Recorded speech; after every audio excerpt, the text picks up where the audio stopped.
بسم اللہ الرحمن الرحیم۔ موت سے پہلے کی پوشیدہ نشانیاں۔ 1 سال پہلے انسان میں کچھ تبدیلیاں رونما ہوتی ہیں، جاننے کے لیے ویڈیو کو آخر تک ضرور دیکھیے گا۔ اگر مرنے والا بندہ اپنی زندگی میں نیکی و تقوی میں مشہور تھا، پھر اس کی موت کے بعد اس کا چہرہ خوبصورتی سے چمک اٹھا، تو یہ ایسی علامت ہے جس سے اچھا تاثر لیا جا سکتا ہے، اس پر خیر کی امید کی جا سکتی ہے۔ مثال کے طور پر مرنے کے بعد لوگ اس کی تعریف کریں اور اس کے لیے دعا کریں تو یہ اس کے نیک ہونے کی نشانی ہے۔ اسی طرح زندگی میں اچھے لوگوں کی صحبت بھی انسان کے نیک ہونے کی نشانی ہے۔ حسن خاتمے کے بہت سے اسباب ہیں جن میں اللہ کی اطاعت پر استقامت، اللہ تعالیٰ کے بارے میں حسن و ظن، سچائی، پرہیزگاری، توبہ، موت کثرت سے یاد کرنا، دنیاوی چاہتے مختصر کرنا، آخرت کی فکر اور نیکوکار لوگوں کی صحبت قابل ذکر ہے۔ موت سے چند گھنٹے پہلے ظاہر ہونے والی نشانیاں: بھوک اور پیاس کا مٹ جانا۔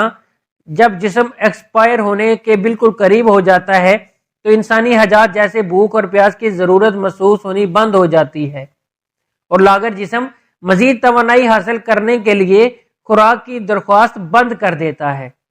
دیگر انسانی حاجات ختم ہو جاتی ہیں۔ موت سے چند گھنٹے پہلے انسانی جسم پخانہ اور پیشاب کی حاجت محسوس کرنا بند کر دیتا ہے۔ یہ گویا نشانی ہے روح کے جسم کو چھوڑنے سے پہلے کی موت سے کچھ گھنٹے پہلے جسم درد سے کراہتا ہے، اور اس پر خوف کی علامت بھی ظاہر ہوتی ہے، جس میں کپ کپی وغیرہ بھی ہو سکتی ہے۔ دل کی دھڑکن کا بے ترتیب ہونا۔ ساری زندگی خون کو پمپ کرنے والا دل کی دھڑکنیں موت سے کچھ دیر پہلے بے ترتیب ہو جاتی ہیں اور نبض کو ہاتھ سے محسوس کرنا مشکل ہو جاتا ہے۔ یہ اشارہ ہے کہ یہ اعضاء اپنے وقت پورا کر چکے ہیں اور عنقریب بجھنے والے ہیں۔ موت کا عمل آخری سانس لینے سے 1 ہفتہ قبل شروع ہو جاتا ہے۔ اس دوران صحت متاثر ہونے لگتی ہے، جسم کمزور پڑنے لگتا ہے، چلنے میں دشواری پیش آنے لگتی ہے اور غنودگی طاری رہتی ہے۔ آخری لمحات میں کھانا پینا مشکل ہونے لگتا ہے۔ جسم کا درجہ حرارت۔ جسم کا وقت جب ختم ہونے والا ہوتا ہے تو آنکھوں میں آنسو چمکتے ہیں اور جسم کا درجہ حرارت گر جاتا ہے اور دوبارہ بحال نہیں ہوتا۔ ایسے موقع پر اسے شدید پسینہ بھی آ سکتا ہے۔ محسوسات کم ہو جانا۔ روح جب جسم کو چھوڑنے کے لیے بالکل تیار ہو جائے، یعنی موت سے تقریباً 24 گھنٹے پہلے، تو ہاتھ پاؤں، گھٹنوں کی جلد پر محسوسات ختم ہو جاتے ہیں، ان کا رنگ بدلنا شروع ہو جاتا ہے۔ یہ نیلا یا ارغوانی رنگ اختیار کرنا شروع کر دیتا ہے۔ سانس کی بے ترتیبی۔ یہ نشانی واضح نشانی ہے جس میں سانس اکھڑنا شروع کر دیتا ہے اور بے ترتیب ہوتا چلا جاتا ہے اور دھیرے دھیرے بجھ جاتا ہے۔ حضرت عائشہ صدیقہ رضی اللہ تعالی عنہا سے روایت ہے کہ رسول کریم صلی اللہ علیہ وآلہ وسلم نے ارشاد فرمایا کہ جب اللہ تعالیٰ کسی بندے کو نیک بخت بنانا چاہتا ہے تو مرنے سے 1 سال پہلے ایک فرشتہ اس کے پاس بھیجتا ہے۔ وہ اس کو درست کرتا ہے اور نیک عمل کی طرف خواہش دلاتا ہے، یہاں تک کہ وہ نیک حالت میں مرتا ہے اور سب لوگ کہتے ہیں کہ یہ شخص نیک حالت میں مرا ہے، اور جب ملک الموت حاضر ہوتا ہے اس وقت اللہ تعالیٰ اس کی آخرت میں رہنے کی جگہ، یعنی وہاں کے سامان اور راحتوں کو جو اللہ پاک نے اس کے لیے مہیا کر رکھے ہیں، تیار کر رکھے ہیں، اس کو دکھا دیتا ہے، تو اس کی روح خوش ہو کر نکلنے کا قصد کرتی ہے۔ اس وقت یہ شخص اللہ تعالیٰ کی ملاقات کے لیے کرتا ہے اور اللہ اس کی ملاقات کو پسند کرتا ہے۔ پھر ملک الموت روح قبض کرتا ہے، اور جب اللہ کسی بندے کے ساتھ برا کرتا ہے تو مرنے سے 1 سال پہلے اس کے پاس ایک شیطان بھیجتا ہے۔ وہ اس کو گمراہ کرتا ہے اور بہکاتا رہتا ہے، یہاں تک کہ بری حالت میں مرتا ہے، اور سب لوگ کہتے ہیں کہ بری حالت میں مرا۔ اور جب ملک الموت حاضر ہوتا ہے تو اللہ تعالیٰ اس وقت اس کی آخرت میں رہنے کی جگہ اس کو دکھاتا ہے، تو اس کی روح خوف سے بدن کے اندر گھس جاتی ہے۔ تو اس وقت اللہ کی ملاقات یعنی سامنے آنے کو یہ پسند نہیں کرتا اور اللہ اس کی ملاقات کو بھی ناپسند کرتا ہے۔ اس وقت اللہ کی ملاقات یعنی سامنے آنے کو یہ ناپسند کرتا ہے اور اللہ اس کی ملاقات کو بھی ناپسند کرتا ہے۔ پھر ملک الموت اس کی روح سختی سے کھینچ کر قبض کرتا ہے۔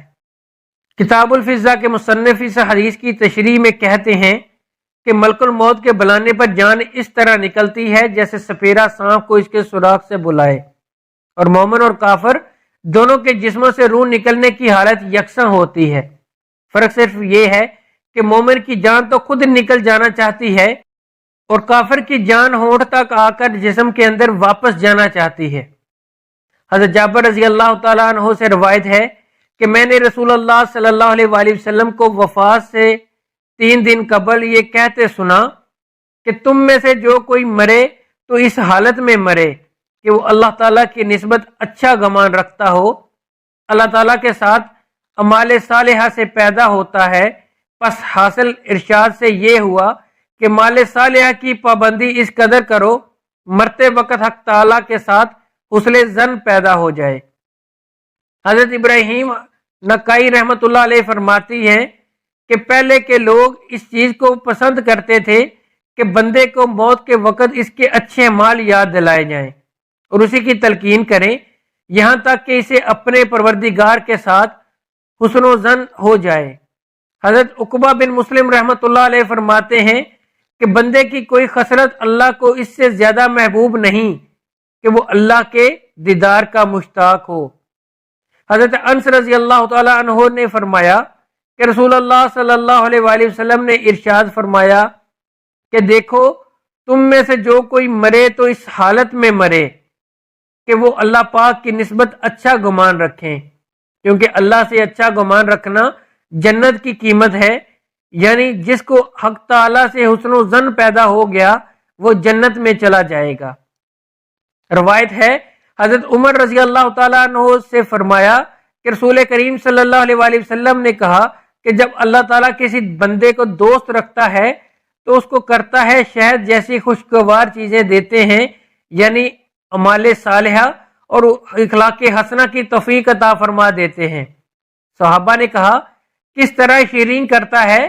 آپ نے فرمایا مرنے سے پہلے نیک کام کرتا ہے یہاں تک کہ اس کے پڑوسی اس سے خوش ہو جاتے ہیں۔ حضرت سلمان فارسی رضی اللہ تعالیٰ عنہ سے روایت ہے کہ میں نے رسول کریم صلی اللہ علیہ وآلہ وسلم کو فرماتے سنا کہ میت کو موت کے وقت پیشانی سے اگر پسینہ آ جائے، آنکھ سے آنسو اور ناک کے سوراخ کشادہ ہو تو یہ اللہ کی رحمت ہے جو اس پر نازل ہوئی ہے۔ گلے میں آواز پل پلٹ کر کھائے جیسا کہ جوان اونٹ کا گلا گھونٹنے سے آواز آتی ہے، اور اس کا رنگ بدرنگ ہو جائے اور منہ سے جھاگ نکلے تو یہ اللہ کا عذاب ہے۔ علماء نے فرمایا کہ برے خاتمہ ہونے کے 4 اسباب ہیں: نماز میں سستی کرنا، نمبر 2 شراب پینا، نمبر 3 ماں باپ کی نافرمانی کرنا، نمبر 4 مسلمانوں کو تکلیف دینا۔ اللہ پاک ہم سب کو نیک عمل کرنے کی توفیق عطا فرمائے، آمین۔ ناظرین کمنٹ باکس میں اللہ تعالیٰ کے 99 ناموں میں سے ایک نام ضرور ٹائپ کیجئے۔ اگر آپ کو آج کی ویڈیو اچھی لگی ہے تو ہمارے چینل کو ضرور سبسکرائب کریں۔